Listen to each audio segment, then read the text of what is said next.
Naihanda na ng Department of Social Welfare and Development or DSWD ang mga tulong ni pamamahagi sa mga residente sa lambak ng Cagayan na posibleng maapektuhan ng Super Typhoon Francisco.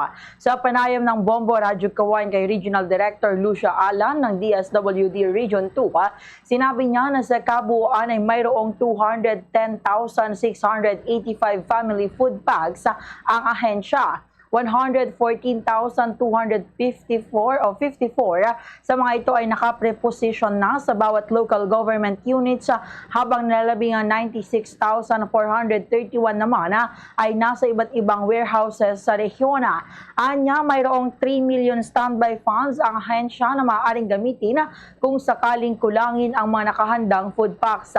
Para naman sa mga non-food items, mayroong nakahandang kitchen kits, sleeping kits, modular tents at iba pa na maaaring magamit ng mga ililikas na residente.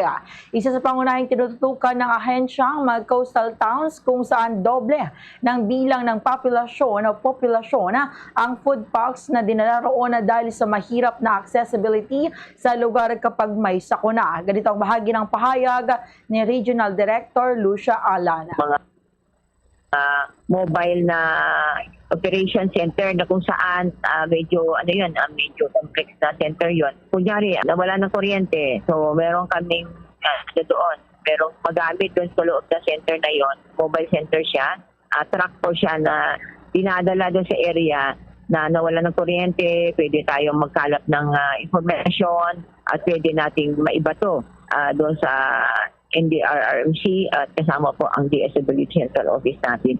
Fast sa Radyo Bombo!